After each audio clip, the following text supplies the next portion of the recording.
नमस्कार, आप देख रहे हैं न्यूज प्लस और मैं हूं आपके साथ नेहा। हमारे विशेष कार्यक्रम आपका शहर आपकी खबर में आप सभी का स्वागत है। खबरों की शुरुआत करेंगे। बिहार विधानसभा चुनाव की रणभेरी बच चुकी है, मगर सियासी मोर्चों पर अभी भी सीट बंटवारे का संग्राम थमा नहीं है। न तो सत्तारूढ़ राष्ट्रीय जनतांत्रिक गठबंधन और न ही विपक्षी महागठबंधन के भीतर हिस्सेदारी का फॉर्मूला पूरी तरह से तय हो सका है। दोनों खेमों में घटक दलों की खींचतान इस कदर बढ़ चुकी है कि उम्मीदवारों की घोषणा टलती जा रही है। बड़े दलों के बीच परस्पर सहमति भले बन गई हो, पर छोटे सहयोगी अब भी बड़े हिस्सेदारी की जिद पर अड़े हुए हैं। राज्य में भाजपा जदयू के बीच लगभग सहमति बन चुकी है। दोनों दल 100 सीटों से अधिक पर लड़ने को तैयार हैं। लोकसभा चुनाव में तय शर्तों के मुताबिक विधानसभा चुनाव में जदयू बड़े भाई की भूमिका में रहेगा, लेकिन बड़ी मुश्किल लोक जनशक्ति पार्टी के प्रमुख चिराग पासवान को लेकर है। पिछली विधानसभा में रणनीति के तहत गठबंधन से अलग होकर उन्होंने चुनाव लड़ा था, भाजपा को छोड़ दिया था और जदयू के हिस्से के सीटों पर प्रत्याशी उतारे थे, और अब राजग में लौटने के बाद वो सांसदों की संख्या के अनुपात में विधानसभा की सीटें लेने पर अड़े हुए हैं। उनके 6 सांसद हैं और तर्क है कि प्रत्येक लोकसभा क्षेत्र में 6 विधानसभा सीटें हैं। इस हिसाब से उन्हें कम से कम 30 सीटें चाहिए। भाजपा 20 से 22 सीटों से अधिक देने के पक्ष में नहीं है, जबकि जदयू को डर है कि चिराग को ज्यादा सीटें मिली तो उसके पारंपरिक समीकरण बिगड़ जाएंगे। जदयू पहले ही यह साफ कर चुका है कि गठबंधन में किसी को हावी नहीं होने दिया जाएगा। भाजपा के चुनाव प्रभारी धर्मेंद्र प्रधान सोमवार देर रात पटना से दिल्ली लौट आए हैं और आज चिराग से बैठक कर समाधान की कोशिश करेंगे। भाजपा के शीर्ष नेतृत्व का यह दावा है कि जीतन राम मांझी और उपेंद्र कुशवाहा को मना लिया गया है, मगर अंतिम फैसला चिराग के रुख पर टिका हुआ है। वहीं दूसरी ओर विपक्षी महागठबंधन ने सीटों के बंटवारे का फॉर्मूला लगभग तय कर लिया है। सूत्रों के मुताबिक तेजस्वी यादव और राहुल गांधी की बातचीत के बाद गठबंधन के सभी घटक दलों के बीच सीट शेयरिंग पर सहमति बन गई है और अब केवल आधिकारिक घोषणा बाकी है। वहीं इससे पहले महागठबंधन के अंदर सिटिंग विधायकों को अपने क्षेत्र में चुनाव प्रचार करने का निर्देश दे दिया गया है। जानकारी के मुताबिक आरजेडी को गठबंधन में सबसे बड़ा हिस्सा मिला है। वहीं तेजस्वी यादव की पार्टी को 130 विधानसभा सीटों पर चुनाव लड़ सकती है, तो वहीं कांग्रेस को 50 सीटों पर चुनाव लड़ने का मौका भी मिल सकता है। और इसके अलावा विकासशील इंसान पार्टी को 20 सीटें, लेफ्ट पार्टी को कुल 35 सीटें, पारस गुट को लोक जनशक्ति पार्टी को 2 सीटें और झारखंड मुक्ति मोर्चा को भी 6 सीटें मिल सकती हैं।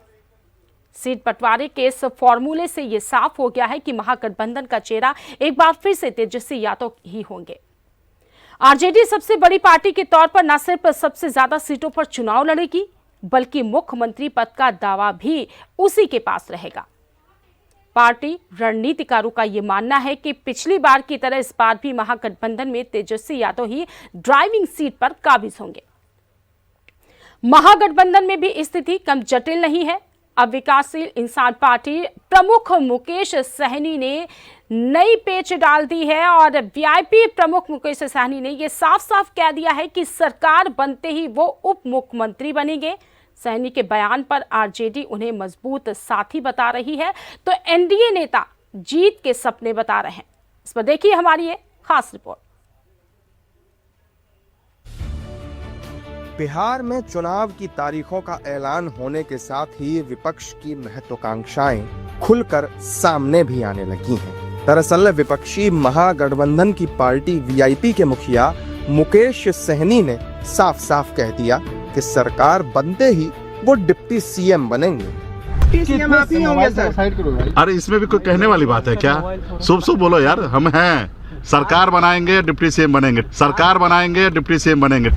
मुकेश सहनी के बयान पर आरजेडी खुलकर तो कुछ नहीं बोल रही, लेकिन ये जरूर कह रही है कि सहनी महागठबंधन के साथी हैं और आगे भी रहेंगे। मुकेश सहनी जी हमारे गठबंधन के मजबूत साथी हैं और रहेंगे। मुकेश सहनी जी ने कई बार इस पर सफाई दे दी है कि हम महागठबंधन के साथ हैं, तेजस्वी सरकार बनाने के लिए तैयार हैं। इसके बाद भी सवाल का कोई मतलब नहीं है। हालांकि एनडीए के नेता मुकेश सहनी के बयान पर सीट शेयरिंग तक तय न होने का दावा कर रहे हैं और जीत का सपना देखने की बात कह रहे हैं। अब जो सरकार का कहीं होना ही तय नहीं है। ये मुंगेरी लाल के हसीन अपने तेजस्वी जी स्वघोषित मुख्यमंत्री पद के उम्मीदवार हैं और दूसरी तरफ मुकेश सहनी जी उप मुख्यमंत्री पद के दावेदार हैं। सरकार तो नीतीश कुमार जी के नेतृत्व में बनेगी एनडीए की।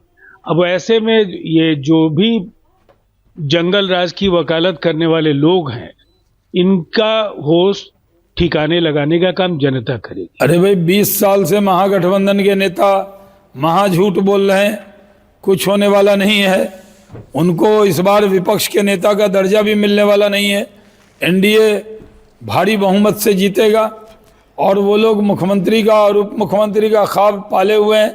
यहाँ मुख्यमंत्री के तो उम्मीदवार का पता नहीं और मुकेश सहनी जी पहले से ख्वाबों में उप मुख्यमंत्री बने हुए हैं। कुछ होने वाला नहीं है। आएगा एनडीए और सरकार बनाएगा एनडीए। बहरहाल चुनावी संग्राम की तारीखें आ गई हैं। चुनाव आयोग ने ऐलान कर दिया है कि 6 और 11 नवंबर को 2 चरणों में मतदान होगा, जिसके नतीजे 14 नवंबर को आएंगे। तो वहीं चुनाव से पहले बिहार के मतदाताओं की नब्ज टटोलने के लिए आईयूएनएस और मेट्राइज ने चुनावी सर्वे किया है और इस ओपिनियन पोल में बिहार के लोगों ने तमाम मुद्दों पर खुलकर अपनी राय व्यक्त की है। तो देखिए इस पर यह हमारी खास रिपोर्ट। बिहार में चुनावी बिगुल बज चुका है। चुनाव आयोग ने बिहार विधानसभा चुनाव की तारीखों का ऐलान कर दिया है। बिहार में 2 चरणों में मतदान होगा। पहले फेज की वोटिंग 6 नवंबर को और दूसरे फेज की वोटिंग 11 नवंबर को होगी, जबकि 14 नवंबर को मतगणना होगी। चुनाव से पहले बिहार के मतदाताओं की नब्ज टटोलने के लिए आईएएनएस और मेट्राइज ने चुनावी सर्वे किया है। इस ओपिनियन पोल में बिहार के लोगों ने तमाम मुद्दों पर खुलकर अपनी राय व्यक्त की है। लोगों से पूछा गया कि सीएम नीतीश कुमार के नेतृत्व वाली वर्तमान एनडीए सरकार से वे कितने संतुष्ट हैं, तो 42% लोगों ने कहा कि वे मौजूदा सरकार के कामकाज से बहुत संतुष्ट हैं, जबकि 31% लोगों ने कहा कि वे संतुष्ट हैं। आईएएनएस मेट्राइज सर्वे में सामने आया है कि मुख्यमंत्री नीतीश कुमार आज भी निर्विवाद रूप से सीएम की पहली पसंद बने हुए हैं। 42% लोगों ने नीतीश कुमार का नाम लिया है, जबकि महज 15% लोग ही तेजस्वी यादव को मुख्यमंत्री की कुर्सी पर देखना चाहते हैं। बिहार चुनाव में सबसे बड़ा मुद्दा क्या होगा, इसके बारे में पूछने पर 24% लोगों ने कहा कि बेरोजगारी सबसे बड़ा मुद्दा है, जबकि 10% लोगों ने भ्रष्टाचार को बड़ा चुनावी मुद्दा बताया। वहीं 9% लोगों का कहना है कि प्रधानमंत्री नरेंद्र मोदी सबसे बड़ा चुनावी मुद्दा है और उन्हीं के चेहरे पर वोट डाले जाएंगे। अन्य चुनावों की तरह ही प्रधानमंत्री नरेंद्र मोदी की लोकप्रियता भी बिहार चुनाव में असर दिखाएगी। सर्वे में 57% लोगों ने कहा है कि पीएम मोदी की लोकप्रियता का चुनाव पर बड़ा असर पड़ेगा। सर्वेक्षण के दौरान बिहार के लोगों ने प्रशांत किशोर की जन स्वराज पार्टी को एक तरह से नकार दिया है। 49% लोगों ने कहा है कि चुनावों में जन स्वराज पार्टी का कोई खास असर नहीं होगा। बिहार में सुशासन कौन सी पार्टी दे सकती है, इसके जवाब में 35% लोगों ने बीजेपी, जबकि 18% लोगों ने जेडीयू पर भरोसा जताया है। वहीं आरजेडी और कांग्रेस के पक्ष में केवल 15% लोगों ने अपनी राय दी है। आईएएनएस मेट्राइज के ओपिनियन पोल में 54% लोगों ने बिहार में वोटर लिस्ट के विशेष गहन पुनरीक्षण को चुनाव आयोग का सही कदम बताया है। विपक्षी दलों, खासतौर पर आरजेडी की तरफ से 10 लाख सरकारी नौकरी देने के वादे से जुड़े सवाल पर 61% लोगों ने साफ तौर पर कहा है कि उन्हें तेजस्वी यादव के इस वादे पर कतई भरोसा नहीं है। सिर्फ 18% लोगों ने ही विश्वास जताया है कि आरजेडी सत्ता में आने पर अपने इस वादे को पूरा कर पाएगी। सर्वे में यह भी सामने आया है कि एनडीए बिहार चुनाव में 49% वोट हासिल कर सकती है और 150 से 160 सीटें उसे मिल सकती हैं, जबकि इंडिया अलायंस को महज 36% वोट के साथ 70 से 85 सीटें मिलने की उम्मीद है। आरजेडी नेता और बिहार विधानसभा में नेता प्रतिपक्ष तेजस्वी यादव ने सीएम नीतीश कुमार की सेहत को लेकर सवाल खड़े कर दिए हैं, जिसके बाद एनडीए नेताओं ने तेजस्वी यादव पर तीखा हमला किया है और विपक्ष पर जमकर बरसे भी हैं। तो इस पर देखिए हमारी है स्पेशल रिपोर्ट। बिहार में विधानसभा चुनाव से पहले राजनीतिक सरगर्मी तेज हो गई है। आरजेडी नेता और बिहार विधानसभा में नेता प्रतिपक्ष तेजस्वी यादव ने सीएम नीतीश कुमार की सेहत को लेकर सवाल खड़े कर दिए हैं। तेजस्वी यादव ने एक्स हैंडल पर पोस्ट कर बयान दिया है कि एक प्रदेश के मुख्यमंत्री को इस दयनीय स्थिति में देख आपको कैसा लग रहा है? क्या अजीब हरकतें करते माननीय मुख्यमंत्री जी आपको मानसिक रूप से स्वस्थ दिखाई दे रहे हैं? क्या साजिशन उनकी ऐसी हालत बीजेपी के इशारे पर इनकी खास भूंजा पार्टी ने प्रसाद या अन्य पदार्थ खिलाने के बहाने की है? बिहार के बहुसंख्यक की सच्चाई जानना चाहते हैं। तेजस्वी यादव के नीतीश कुमार पर कटाक्ष करने को लेकर आरजेडी और एनडीए नेता आमने सामने आ गए हैं। एनडीए नेताओं ने तेजस्वी यादव और कांग्रेस पर तीखा हमला बोला है। इस दौरान एनडीए नेताओं ने कहा है कि तेजस्वी यादव किस माहौल में पले हैं पूरा बिहार जानता है। तेजस्वी यादव का बयान बेहद शर्मनाक है। देखिए, राजनीति की हदें और मर्यादाएं इतनी नहीं पार करनी चाहिए कि फिर राजनीति की सब बातें खत्म हो जाए। तेजस्वी यादव किस प्रकार के संस्कार में रहे हैं, उनके कई जो गोवा घूमने से लेके बाकी घूमने तक का लोग सब देख चुके हैं। हम लोग उस पर नहीं टिप्पणी करना चाहते हैं। बस ना कहें, नीतीश कुमार आज अपने छवि की ही है जिसके आधार पे आज 20 वर्षों से इस राज्य की सेवा की है, और उनका क्या छवि है वो जनता जानती है। इसी तरह जब चुनाव आता है तो लोग बोलते हैं। अभी आपको याद होगा लोकसभा का चुनाव हुआ, विधानसभा के उपचुनाव हुआ, हमारे नेता के बारे में किस तरह से प्रभाव फैला रहे थे। हमारी नेता समाप्त हो गए, हमारी पार्टी समाप्त हो गई, नीतीश कुमार जी बीमार पड़ गए। लेकिन बिहार की जनता ने ये साबित कर दिया, लोकसभा चुनाव में ये साबित कर दिखाया कि बिहार में माननीय मुख्यमंत्री नीतीश कुमार जी का न कोई विकल्प था, न है, न आगे कोई होगा। देखिए, बिहार के मुख्यमंत्री नीतीश कुमार जी तो हर दिन महत्वपूर्ण फैसले ले रहे हैं। बिहार की जनता से सीधा संवाद उनका हर जिले में हर दिन हो रहा है। आधे घंटे से 1 घंटे सवा घंटे तक वो धारा प्रवाह 20 वर्षों की उपलब्धियों की चर्चा कर रहे हैं, विपक्ष पर निशाने साध रहे हैं। और राहुल जी कभी कोलंबिया में, तेजस्वी जी कभी दुबई घूमते रहे हैं। बिहार में कौन जमीन पर सक्रिय है? एक तरफ एनडीए तेजस्वी यादव के बयान को लेकर हमलावर है, वहीं दूसरी ओर विपक्ष ने तेजस्वी यादव के बयान को कहीं न कहीं सही करार दिया है। हमारी तो पूरी शुभकामना है, आदरणीय नीतीश कुमार जी स्वस्थ रहें, दीर्घायु हों। लेकिन जो सार्वजनिक मंचों पर अजीब हरकतें आदरणीय नीतीश कुमार जी की हो रही है वो चिंता का विषय है। उसी पर श्री तेजस्वी यादव जी ने वीडियो डालकर सवाल पूछा है कि आखिर आदरणीय मुख्यमंत्री जी की ये हालत किसने की? कौन से खाद्य पदार्थ भूजा पार्टी के द्वारा, बीजेपी के द्वारा दे दिए गए? इस हालत में आदरणीय नीतीश कुमार जी आ गए हैं। ये तो गंभीर चिंता का विषय है। नीतीश जी पुराने नेता हैं, अच्छी छवि के नेता हैं, लेकिन बहुत समय से कुछ ऐसी घटनाएं हो रही हैं जो उनके पद पर बैठे रहे असामान्य व्यक्ति से आशा नहीं की जाती। ऐसी तमाम घटनाएं हुई हैं जब समय समय पे उन्होंने कुछ उल्टा बोला है या उल्टा किया है। तो ऐसी परिस्थितियों में उन पर उनकी उम्र, बढ़ती उम्र के चलते और उनके स्वास्थ्य के चलते सवाल उठना लाजमी है। तेजस्वी यादव ने सीएम नीतीश कुमार की एक वीडियो एक्स हैंडल पर पोस्ट की है। इस वीडियो के आधार पर तेजस्वी ने मुख्यमंत्री की मानसिक स्थिति और बिहार चलाने की उनकी क्षमता पर प्रश्न चिन्ह लगाया है। हालांकि जेडीयू ने तेजस्वी के बयानों को पूरी तरह से खारिज कर दिया है और ये साफ कर दिया है कि सीएम नीतीश कुमार पूरी तरह से स्वस्थ हैं। और बात करते हैं मध्य प्रदेश की, जहां पर एक और हैरान करने वाली खबर सामने आई है, जहां पर जहरीला कप सिरप पीने से आज छिंदवाड़ा में 2 और बच्चों की मौत हो गई। 3 साल के वेदांत काकुड़िया और 2 साल की जायुषा यदुवंशी ने नागपुर में इलाज के दौरान दम तोड़ दिया। इसके साथ ही मध्य प्रदेश में कुल मृत बच्चों का जो आंकड़ा है वो अब 19 पहुंच गया है।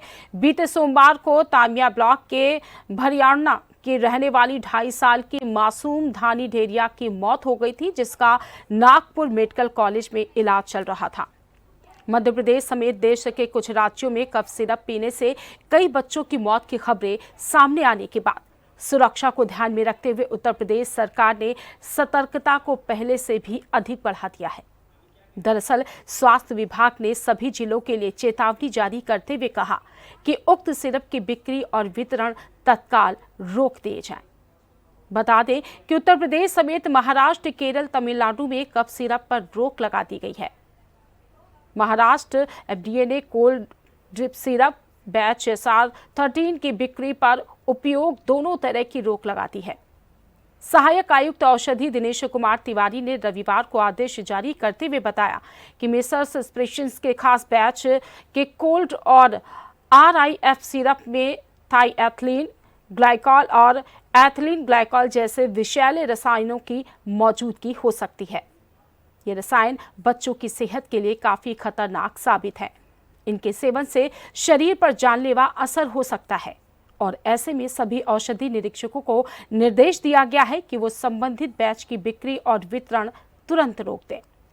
दुकानों और अस्पतालों में उपलब्ध स्टॉक का नमूना लखनऊ स्थित राज्य औषधि प्रयोगशाला में भेजा जाए और हर जिले में औषधियों की उपलब्धता की जांच की जाएगी और नमूने इकट्ठा कर ऑनलाइन रिपोर्ट दर्ज होगी। योगी सरकार ने सभी संबंधित अधिकारियों को सख्त निर्देश दिए हैं कि इस मामले में किसी भी स्तर पर लापरवाही न बरती जाए। जांच रिपोर्ट आने तक उक्त कफ सिरप का प्रयोग पूर्णतः बंद रखा जाए। रिपोर्ट प्राप्त होने के बाद दोषी उत्पादकों और वितरकों के खिलाफ कड़ी दंडात्मक कार्रवाई होगी। वह विशेषज्ञों का ये कहना है कि बच्चों में विषैले रसायनों का सेवन गंभीर स्वास्थ्य जोखिम पैदा कर सकता है। इसलिए माता पिता और देखभालकर्ताओं को ये सलाह दी जाती है कि वो इस बैच का कोई भी कफ सिरप अपने बच्चों को ना दें। स्वास्थ्य विभाग की टीम लगातार पूरे प्रदेश में औषधि विक्रेताओं, सरकारी और निजी अस्पतालों की निगरानी बनाए हुए है। किसी भी अनियमितता पाए जाने पर तुरंत कार्रवाई की जाएगी और साथ ही आम जनता से भी अपील की गई है कि वो अपने घरों में मौजूद कफ सिरप का बैच नंबर जांचें और संदिग्ध सिरप का उपयोग ना करें। ऐसा करने से बच्चों की सुरक्षा सुनिश्चित करना और किसी भी संभावित जानलेवा घटना को रोकना है। सरकार की तरफ से निर्देश दिए गए हैं कि श्रीसन फार्मा के कफ सिरप की बिक्री रोक दी जाए, जबकि अन्य सिरप के भी सैंपल लेने और उन्हें लखनऊ प्रयोगशाला भेजने का निर्देश दिया गया है। सिरप को लेकर अब सियासी बयानबाजी भी देखने को मिल रही है, तो देखिए इस पर यह हमारी खास रिपोर्ट।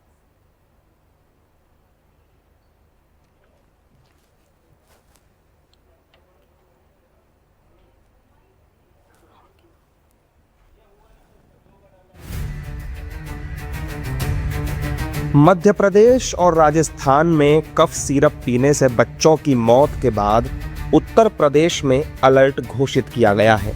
रविवार को सरकार की तरफ से निर्देश दिए गए हैं कि श्रीसन फार्मा के कफ सिरप की बिक्री रोक दी जाए, जबकि अन्य सिरप के भी सैंपल लेने और उन्हें लखनऊ प्रयोगशाला भेजने का निर्देश दिया गया है। देखिए, कफ सिरप को लेकर के देश में जो चर्चा चल रही है उसमें हमारी सरकार ने उस पर प्रतिबंध लगा दिया है। हर स्थिति में हम अपने प्रदेश के लोगों के साथ हैं। किसी भी ऐसी दवाई जो मानकों के विपरीत है वो प्रदेश में बिल्कुल भी अलाउ नहीं है। और मैं आपको स्पष्ट कर दूं कि हमारी सरकार ने आज तक इस प्रकार के किसी कफ सिरप को परचेजिंग नहीं की। हालांकि सरकार अलर्ट पर तो है, लेकिन विपक्ष सरकार पर लगातार हमलावर है और लापरवाही की बात कह रहा है। बहुत ही दुर्भाग्यपूर्ण है और सबसे दुख इस बात का होता है कि जो बेसिक चेक्स एंड बैलेंसेस हैं दवाई मार्केट में आने से पहले, उसको दरकिनार कर कर बच्चों के साथ इस तरीके का उनकी ज़िंदगी के साथ खिलवाड़ हुआ है। उनकी गलती क्या है कि वो देश की सरकार पे भरोसा करते हैं। वो भरोसा करते हैं कि क्वालिटी चेक्स किए जाएंगे। वो भरोसा करते हैं कि जब वो दवाई खाएंगे उसमें जो भी सेफ्टी सिक्योरिटी मेजर्स हैं सबका पालन किया जाएगा। आज इतने बच्चों की जान जाना ये देश के लिए कलंक है और देश को फिर से ध्यान दिलाता है कि हमारी प्राथमिकता इस पे होनी चाहिए कि अगर हम बात करते हैं देश के, हम दुनिया के हम चौथी बड़ी अर्थव्यवस्था बन गए हैं, तीसरी बड़ी बनने जा रहे हैं, जो बेसिक वो होते हैं गवर्नेंस रूल्स होते हैं उसका पालन किया जाए। ये जो है लापरवाही है। ये डेथ्स, मैं इनको नॉर्मल डेथ्स नहीं कहूँगी, ये मर्डर हुआ है और सरकार प्रायोजित मर्डर हुआ है, क्योंकि ऐसी दवाइयाँ मार्केट में आना ही सबसे बड़ा गुनाह है और मैं उम्मीद करती हूँ इस पर कार्रवाई की जाएगी, जल्द से जल्द इस पर इन्वेस्टिगेशन होगा। इन्वेस्टिगेशन रिपोर्ट के तहत जो भी इसके लिए गिल्टी पाया गया है, जो वो फार्मास्यूटिकल इंडस्ट्री है जिससे ये दवाई प्राप्त की गई हैं, उन पर सख्त से सख्त कार्रवाई की जाएगी। इन घटनाओं के बाद से यूपी में एक्शन शुरू हो चुका है। लखनऊ में ड्रग डिपार्टमेंट की तरफ से मेडिकल स्टोर्स पर रेड मारी जा रही है और ये सुनिश्चित किया जा रहा है कि कहीं कोई गलत दवा तो नहीं बेची जा रही। और अब बात करते हैं महाकाल की नगरी उज्जैन की, जहां हर हर महादेव की गूंज कानों में भक्ति भर देती है, जहां श्रद्धा, विश्वास और धर्म की डगर पर चलते हैं लाखों लोग। लेकिन इसी पवित्र धरती पर चौराहे पर बहा खून, उज्जैन की सड़कें उस दिन दहल उठी जब कुछ बदमाशों ने महाकाल दर्शन के लिए आए यात्री पर चाकू से हमला कर दिया। लेकिन अपराध का अंत तय था और इस बार पुलिस बनी महाकाल की त्रिशूल। देवास के थाना प्रभारी अनिला कैथवास की अगुवाई में 72 घंटे के भीतर 3 बदमाशों की गिरफ्तारी हुई और फिर शहर भर में निकला उसका जुलूस, एक संदेश, एक सबक, एक चेतावनी के साथ। तारीख थी 4 अक्टूबर, जगह चामुंडा माता चौराहा और दौलतगंज चौराहा। समय रात का था जब ज्यादातर दुकानों के शटर गिर चुके थे और सड़कें खाली होने लगी थी। उसी वक्त पुणे से महाकाल मंदिर दर्शन करने आए एक सॉफ्टवेयर इंजीनियर रवि अपने दोस्तों संग लौट रहे थे और तभी अचानक कुछ बदमाश रास्ता रोकते हैं। मामूली बात पर कहासुनी होती है और फिर हवा में चमक उठता है चाकू। चीख, भगदड़ और लहूलुहान रवि सड़क पर गिर पड़ते हैं। कुछ दूर दौलतगंज चौराहे पर एक और हमला होता है, मैजिक चालक कमल महावर पर भी। उन्हीं बदमाशों ने चाकू से उन पर भी वार किया था, जिसके बाद शहर में दहशत का माहौल पैदा हो जाता है। देवास के थाने की पुलिस ने जब सीसीटीवी फुटेज खंगाले तो सामने आया एक चौंकाने वाला सच। वारदात में एक नहीं 4 बदमाश शामिल थे। कैमरे में साफ दिख रहे थे चेहरे, बदमाशों के एक एक हरकत भी उसमें रिकॉर्ड थी, जिसमें मुख्य आरोपी निकला शाहरुख उर्फ बच्चा, पिता मोहम्मद फारूक निवासी बेगमबाग और साथ में 3 साथी, जिनमें शोहेब उर्फ इलाख्तर, इमरान उर्फ टेढ़ी और एक अन्य बदमाश जो फरार है। पुलिस टीम ने एक एक कर सभी को दबोच लिया।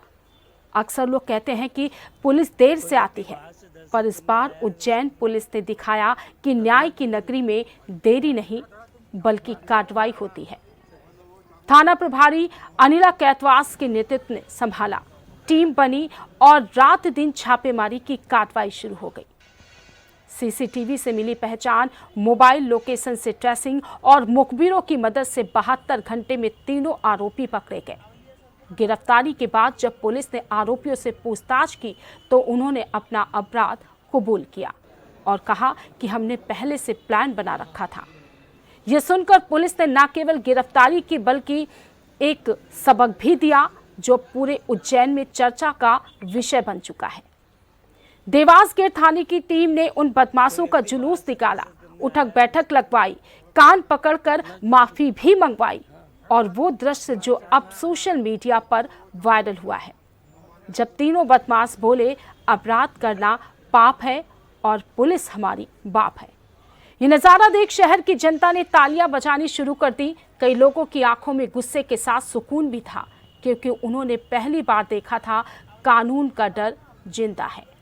लेकिन इस पूरे घटनाक्रम के बीच एक बड़ा सवाल भी खड़ा होता है, जहां देश विदेश से भक्त आते हैं, जहां हर दिन सेलिब्रिटीज, वीवीआईपी और लाखों श्रद्धालु महाकाल के दर्शन के लिए पहुंचते हैं, वहीं कुछ असामाजिक तत्व इस पवित्र नगरी की छवि को कलंकित कर रहे हैं। हर महीने लाखों लोग उज्जैन पहुंचते हैं, कभी बॉलीवुड स्टार तो कभी राजनीतिक हस्तियां, सब महाकाल के चरणों में मत्था टेकने के लिए आते हैं। लेकिन जब उसी मार्ग पर खून बहता दिखे तो प्रशासन और सुरक्षा तंत्र दोनों पर सवाल उठना लाजमी है। और बड़ा सवाल यही है कि क्या मंदिर मार्गों पर गश्त बढ़ाई जाएगी? क्या श्रद्धालुओं की सुरक्षा के लिए विशेष व्यवस्था होगी? क्या पुलिस सिर्फ गिरफ्तारी तक सीमित रहेगी या सुरक्षा व्यवस्था को नए स्तर पर ले जाएगी? इस घटना के बाद उज्जैन की जनता ने भी आवाज उठाई, और कहा कि पुलिस ने जो किया है वो सराहनीय है, पर अपराध खत्म नहीं हुआ है। कुछ लोगों ने सुझाव दिया कि महाकाल दर्शन मार्गों पर रात में पुलिस पेट्रोलिंग अनिवार्य की जाए, तो वहीं कई भक्तों ने कहा कि महाकाल की नगरी में डर नहीं है, विश्वास महसूस होना चाहिए। वहीं थाना प्रभारी अनिल कैतवास ने कहा कि हमारी प्राथमिकता श्रद्धालुओं की सुरक्षा है, अपराधियों के खिलाफ सख्त कार्रवाई जारी रहेगी और फरार आरोपी को जल्द ही गिरफ्तार किया जाएगा। फिलहाल पुलिस ने तीनों आरोपियों से पूछताछ के बाद चौथे फरार साथी की तलाश तेज कर दी है। मोबाइल कॉल डिटेल, लोकेशन और परिवार से संपर्क के आधार पर संभावित ठिकानों पर दबिश दी जा रही है और इस केस ने यह साबित कर दिया है कि अगर पुलिस सख्ती से पेश आए तो अपराधियों की अकड़ भी टूट जाती है। महाकाल की नगरी में हुआ ये मामला सिर्फ एक वारदात नहीं बल्कि एक सबक है। कानून की पकड़ कमजोर नहीं, बस उसे मजबूती से लागू करने की जरूरत है। सर बहुत अभी खुशी फील हो रहा है और सेफ फील हो रहा है, क्योंकि मैं हॉस्पिटल में एडमिट हो गया था और थोड़ा डरा हुआ था। और मैं जब उसने डायरेक्ट चाकू मार दिया था और मुझे समझ नहीं आया था किधर जाऊँ कैसे जाऊँ, क्योंकि मैं पहली बार आया था उज्जैन। तो डर के मैं हॉस्पिटल में एडमिट हुआ था और मेरा यहाँ पे स्टिचेस वो ट्रीटमेंट कर रहे थे। तो उसके बाद पुलिस ही डायरेक्ट इन्वॉल्व हुई थी, पुलिस से सब जानकारी ली, पुलिस पर सब एविडेंस कलेक्ट किया और पुलिस ने खुद जाके पूरा चेकिंग करने लग गए थे। पूरा इनके तरफ से पूरा सपोर्ट था। ये दिनांक 4/10/25 की बात है। चामुंडा कॉम्प्लेक्स पे 4 लोगों ने मिलके शाहरुख, इमरान टेढ़ी, अंसार और शोएब अख्तर, इन लोगों ने मिलके चाकूबाजी की घटना को अंजाम दिया था। आंध्रा से एक युवक है रवि, वो आए थे यहाँ पे दर्शन, महाकाल दर्शन के लिए। तो चामुंडा कॉम्प्लेक्स के ही पास वो मैजिक में बैठे थे, तो इन्होंने चारों ने मिलके उसके साथ चाकूबाजी की थी। और थोड़ी ही देर बाद दौलतगंज के सामने जो खारकुआं की पट्टी है वहाँ पर एक कमल ड्राइवर है मैजिक वैन के, उनके साथ चाकूबाजी की थी। ये चारों उसी के घटना के आरोपी है, जिन्हें आज हमने मुखबिर सूचना पे पकड़ लिया है।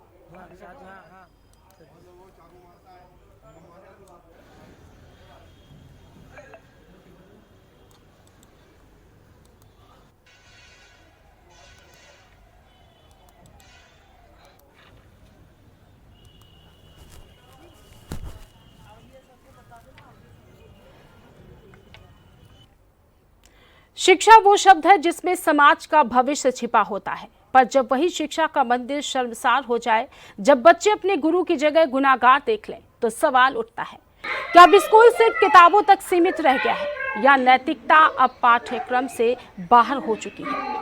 मध्य प्रदेश के देवास जिले से एक ऐसा ही चौंकाने वाला मामला सामने आया है, जहां पर एक सरकारी स्कूल में शिक्षक ने न सिर्फ अपने पद का अपमान किया बल्कि बच्चों के सामने ऐसी हरकत कर डाली जिसने पूरे जिले की शिक्षा व्यवस्था पर सवाल खड़े कर दिए हैं। ये मामला देवास जिले की वाकली तहसील के झिरी मोहल्ला ग्राम पंचायत विसाली के सरकारी प्राथमिक विद्यालय का है। यहाँ पदस्थ शिक्षक विक्रम कदम का एक वीडियो सोशल मीडिया पर वायरल हुआ है। वीडियो में विक्रम कदम स्कूल के ही परिसर में एक महिला के साथ अशोभनीय हरकत करते हुए नजर आते हैं। वीडियो इसलिए और भी चौंकाने वाला बन गया है क्योंकि इसे स्कूल के बच्चों ने ही बनाया था जो वही मौजूद थे।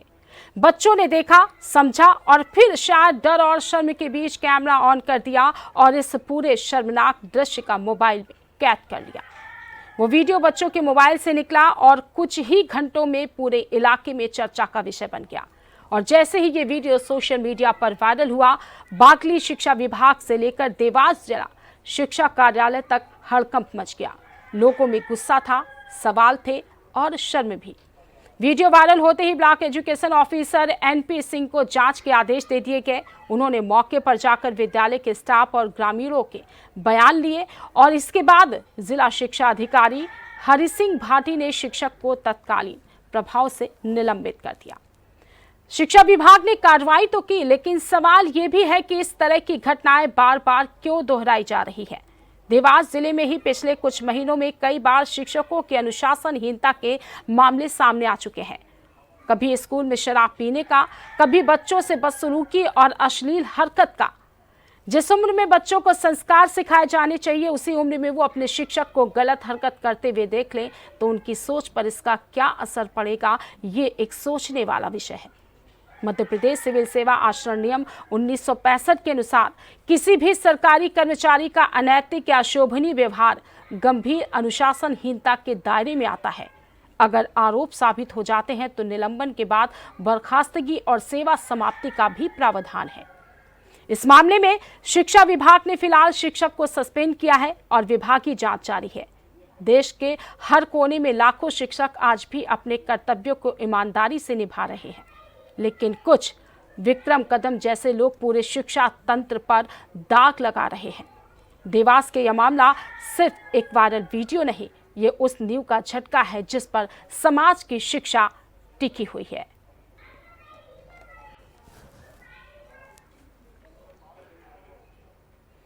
आपका शहर आपकी खबर में आज के लिए बस इतना ही। बाकी देश दुनिया की और खबरों के लिए देखते रहिए न्यूज़ प्लस।